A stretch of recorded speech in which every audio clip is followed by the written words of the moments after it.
अतः श्री बृहस्पति व्रत कथा। भारतवर्ष में एक प्रतापी और दानी राजा राज्य करता था। वह नित्य गरीबों तथा ब्राह्मणों की सहायता करता था। यह बात उसकी रानी को अच्छी नहीं लगती थी। वह न ही गरीबों को दान देती और न ही भगवान का पूजन करती थी और राजा को भी दान देने से मना किया करती थी। एक दिन राजा शिकार खेलने को गए हुए थे तो रानी महल में अकेली थी। उसी समय बृहस्पतिदेव साधु वेश में राजा के महल में भिक्षा के लिए गए। भिक्षा मांगी। रानी ने भिक्षा देने से इनकार कर दिया और कहा, हे साधु महाराज, मैं दान पुण्य से तंग आ गई हूँ। मेरा पति सारा धन लुटाते रहते हैं। मेरी इच्छा है कि हमारा सारा धन नष्ट हो जाए, फिर ना रहेगा बांस ना बजेगी बांसुरी। साधु ने कहा, देवी तुम तो बड़ी विचित्र हो। धन संतान तो सभी चाहते हैं, पुत्र और लक्ष्मी तो पापी के घर पर भी होने चाहिए। यदि तुम्हारे पास अधिक धन है तो भूखों को भोजन दो, प्यासों के लिए प्याऊ बनवाओ, मुसाफिरों के लिए धर्मशाला बनवाओ। जो निर्धन अपनी कुंवारी कन्याओं का विवाह नहीं कर सकते उनका विवाह करा दो। ऐसा और कई काम है जिनको करने से तुम्हारा यश लोक परलोक में फैलेगा। परंतु रानी पर उपदेश का कोई प्रभाव ना पड़ा। वह बोली, महाराज आप मुझे कुछ ना समझाएं, मैं ऐसा धन नहीं चाहती जो हर जगह बांटती फिरूं। साधु ने उत्तर दिया, यदि तुम्हारी ऐसी इच्छा है तो तथास्तु। तुम ऐसा करना कि बृहस्पतिवार को घर लीपकर पीली मिट्टी से अपना सिर धोना, स्नान करना, भट्टी चढ़ाकर कपड़े धोना। ऐसा करने से आपका सारा धन नष्ट हो जाएगा। इतना कहकर वह साधु महाराज वहां से अलोप हो गए।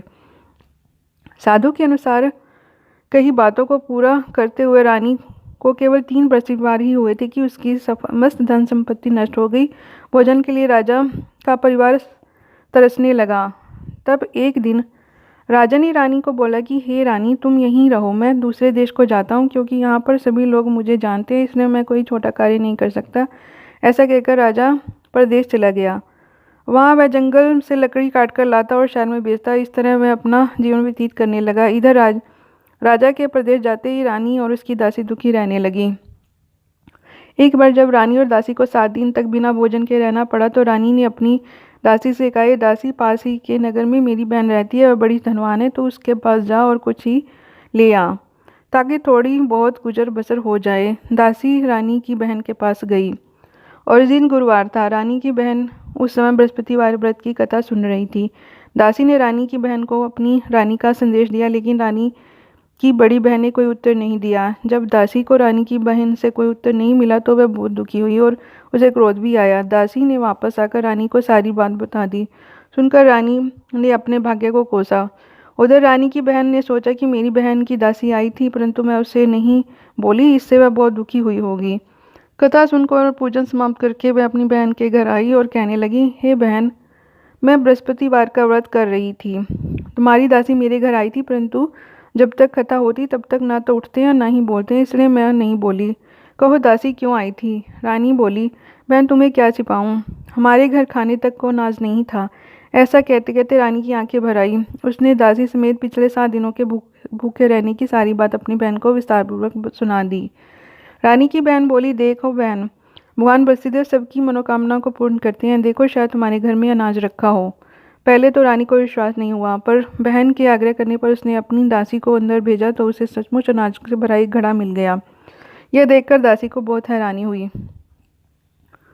दासी रानी से कहने लगी, हे रानी, जब हमको भोजन नहीं मिलता तो हम व्रत ही तो करते हैं, इसलिए क्यों ना इससे व्रत और कथा की विधि पूछ ली जाए ताकि हम भी व्रत कर सके। तब रानी ने अपनी बहन से बृहस्पतिवार व्रत के बारे में पूछा।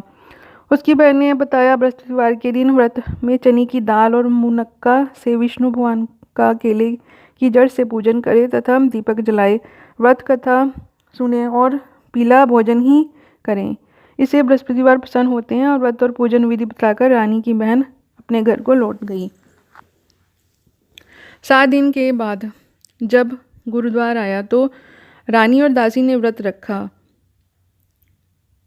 और घुड़साल में जाकर चना और गुड़ लेकर आई। फिर उसने केले की जड़ तथा विष्णु भगवान का पूजन किया। अब पीला भोजन कहाँ से आया, इस बात को लेकर दोनों बहुत दुखी हुई। चूँकि उन्होंने व्रत रखा था इसलिए बृहस्पतिदेव उनसे प्रसन्न थे, इसलिए वे एक साधारण व्यक्ति का रूप धारण कर 2 थालों में सुंदर पीला भोजन दासी को दे गए। भोजन पाकर दासी प्रसन्न हुई और फिर रानी के साथ मिलकर उन्होंने भोजन ग्रहण किया। उसके बाद वे सभी गुरुवार को व्रत और पूजन करने लगे।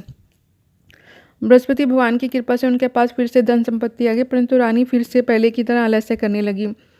तब दासी बोली, देखो रानी, तुम पहले भी इस प्रकार आलस्य करती थी तो यह धन रखने में कष्ट होता था, इसी कारण सभी धन नष्ट हो गया और अब जब भगवान बृहस्पति की कृपा से धन मिला है तो तुम्हें फिर से आलस्य होता है। रानी को समझाते हुए दासी कहने लगी कि बड़ी मुसीबतों के बाद हमने यह धन पाया है, इसलिए हमें दान पुण्य करना चाहिए, भूखे मनुष्य को भोजन कराना चाहिए, धन को शुभ कार्यों में खर्च करना चाहिए, जिससे तुम्हारे कुल का यश बढ़ेगा, स्वर्ग की प्राप्ति होगी और फिर पितृ प्रसन्न होंगे। दासी की बात मानकर रानी अपना धन शुभ कार्यों में खर्च करने लगी, जिससे पूरे नगर में उसका यश फैलने लगा। एक दिन राजा दुखी होकर जंगल में एक पेड़ के नीचे आसन जमाकर बैठ गया। वह अपनी दशा को याद करके व्याकुल होने लगा। बृहस्पतिवार का दिन था। एकाएक उसने देखा कि निर्जन वन में एक साधु प्रकट हुआ। वह साधु वेश में स्वयं बृहस्पति देवता थे। लकड़हारे के सामने आकर बोले, लकड़हारे, इस सुनसान जंगल में तो चिंतामग्न क्यों बैठा है? लकड़हारे ने दोनों हाथ जोड़कर प्रणाम किया और उत्तर दिया, महात्मा जी, आप सब कुछ जानते हो, मैं क्या कहूँ। यह कहकर रोने लगा और साधु को अपनी आत्मकथा सुनाई। महात्मा जी ने कहा, तुम्हारी स्त्री ने बृहस्पतिवार के दिन बृहस्पति भगवान का निरादर किया है, जिसके कारण रुष्ट होकर उन्होंने तुम्हें यह दशा कर दी। अब तुम चिंता दूर करके मेरे कहने पर चलो तो तुम्हारे सब कष्ट दूर हो जाएंगे और भगवान पहले से अधिक प्रसन्न होंगे और संपत्ति देंगे। तुम बृहस्पतिवार के दिन कथा किया करो। 2 पैसे के चने मुनक्का लाकर उसका प्रसाद बनाओ और शुद्ध जल से लोटे में शक्कर मिलाकर अमृत तैयार करो। कथा के पश्चात अपने सारे परिवार और सुनने वाले प्रेमियों को अमृत व प्रसाद बांटकर आप भी ग्रहण किया करो। ऐसा करने से भगवान तुम्हारी सभी मनोकामना पूरी करेंगे। साधु के ऐसे वचन सुनकर लकड़हारा बोला, हे प्रभु, मुझे लकड़ी बेचकर इतना पैसा नहीं मिलता जिससे भोजन के उपरांत कुछ बचा सकूं। मैंने रात्रि में अपनी स्त्री को व्याकुल देखा है। मेरे पास कुछ भी नहीं है जिससे उसकी खबर मंगा सकूं। साधु ने कहा, हे लकड़हारे, तुम किसी बात की चिंता मत करो। बृहस्पतिवार के दिन तुम रोजाना की तरह लकड़ियों लेकर शहर को जाना। तुम्हें रोज से दुगना धन प्राप्त होगा, जिससे तुम अपनी भली भांति भोजन कर लोगे और तथा बृहस्पतिदेव की पूजा का सामान भी आ जाएगा। इतना कहकर साधु अंतर्ध्यान हो गए। धीरे धीरे समय व्यतीत होने पर फिर वही बृहस्पतिवार का दिन आया। लकड़हारा जंगल से लकड़ी काटकर किसी शहर में बेचने गया। उसे उस दिन और दिन से अधिक पैसा मिला। राजा ने चना गुड़ आदि लाकर गुरुवार का व्रत किया। उस दिन से उसके सभी क्लेश दूर हो गए। परंतु जब दोबारा गुरुवार का दिन आया तो बृहस्पतिदेव का व्रत करना भूल गया। इस कारण बृहस्पतिदेव भगवान नाराज हो गए। उस दिन उस नगर के राजा ने विशाल यज्ञ का आयोजन किया था तथा शहर में यह घोषणा कर दी थी कि कोई मनुष्य अपने घर में भोजन ना बनावे, ना ही आग जलावे। समस्त जनता मेरे यहाँ भोजन करने आवे। इस आज्ञा को जो ना मानेगा उसे फांसी की सजा दी जाएगी। इस तरह की घोषणा संपूर्ण नगर में करवा दी गई। राजा की आज्ञा अनुसार शहर के सभी लोग भोजन करने गए, लेकिन लकड़हारा कुछ देर से पहुंचा। इसलिए राजा उसको अपने साथ घर ले गए और उसे ले जाकर भोजन करा रहे थे तो रानी की दृष्टि उस खूंटी पर पड़ी जिस पर उसका हार लटका हुआ था। वह वहाँ हार दिखाई न दिया। रानी ने निश्चय किया कि मेरा हार इस मनुष्य ने चुरा लिया है।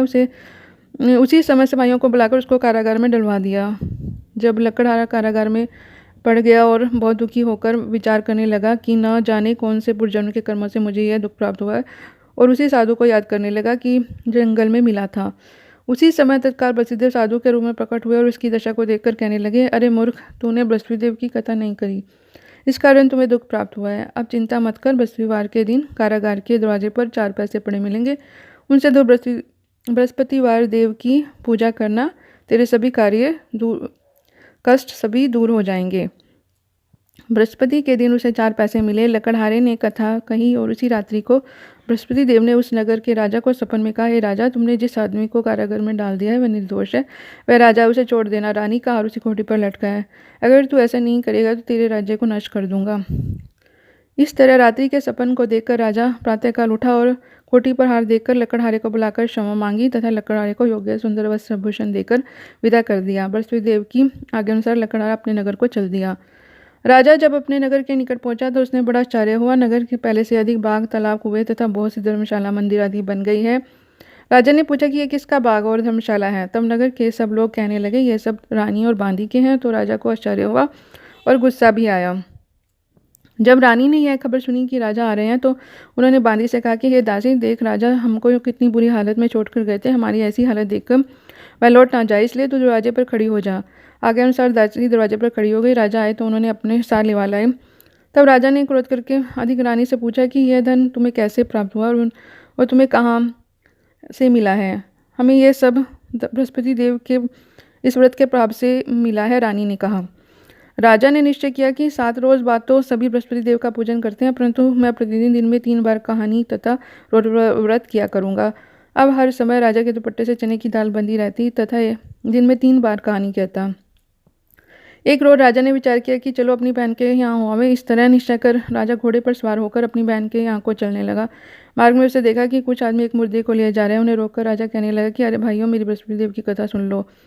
वे बोले, हमारा तो आदमी मर गया है, इसका अपनी कथा की पड़ी है। परंतु कुछ आदमी बोले, अच्छा कहो, हम तुम्हारी ही कथा भी सुनेंगे। राजा ने दाल निकाली और जब कथा आधी हुई तो मुर्दा हिलने लगा, और जब कथा समाप्त हो गई तो वह राम राम करके मनुष्य उठकर खड़ा हो गया। आगे मार्ग में उसे एक किसान खेल में हल चलाता मिला। राजा ने उससे देखा और उससे बोला, अरे भैया, तुम मेरी बृहस्पति देव की कथा सुन लो। किसान बोला, जब तक मैं तेरी कथा सुनूंगा तब तक 4 हरिया जोत लूंगा। जा अपनी कथा किसी और को सुनाना। इस तरह राजा को आगे चलने लगा कहकर राजा के हटते ही बैल पछाकर खाकर गिर गए और किसान के पेट में बड़ी जोर से दर्द होने लगा। उसी समय उसकी माँ रोटी लेकर वहाँ आई। उसने जब यह देखा तो अपने पुत्र को सब हाल पूछा और बेटे ने सभी हाल कह दिया।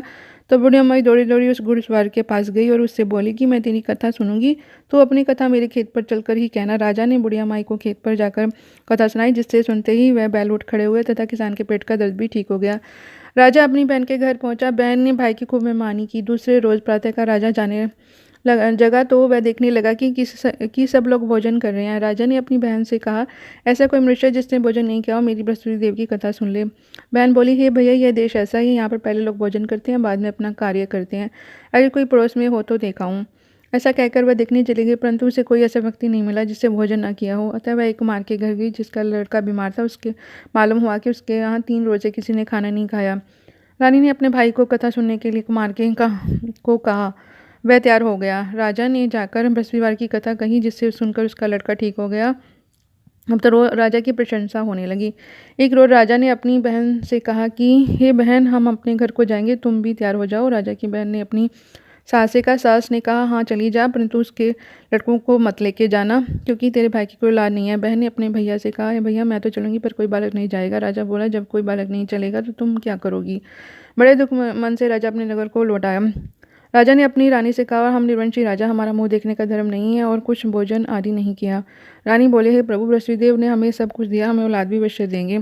उसी रात को बृहस्पति देव ने राजा से स्वप्न में कहा कि हे राजा, उठ, सभी शोध त्याग दे, तेरी रानी गर्भ से है। राजा की यह बात सुनकर बड़ी खुशी हुई। 9वें महीने में उसके गर्भ से एक सुंदर पुत्र पैदा हुआ। तब राजा बोला, हे रानी, स्त्री बिना भोजन के रह सकते हैं, पर बिना कहीं नहीं रह सकती। जब मेरी बहन आवे तो तुम उसे कुछ मत कहना। रानी ने सुनकर हाँ कर दिया। जब राजा की बहन ने यह शुभ समाचार सुना तो वह बहुत खुश हुई तथा बधाई लेकर अपने भाई के यहाँ आई। तभी रानी ने कहा, घोड़ा चढ़कर तो नहीं आई, गधा चढ़ी आई। राजा की बहन बोली, भाभी, मैं इस प्रकार ना कहती तो तुम्हें औलाद कैसे मिलती। बृहस्पति देव ऐसे ही हैं, जैसे जिसके मन में मनोकामना होते सभी को पूर्ण करते हैं। जो सद्भावना पूर्वक बृहस्पतिवार का व्रत करता है, उसे कथा पढ़ता है और वह सुनता है और दूसरों को सुनाता है, बृहस्पति देव उसकी सभी मनोकामनाएं पूर्ण करते हैं। बोलिए बृहस्पति देव की जय।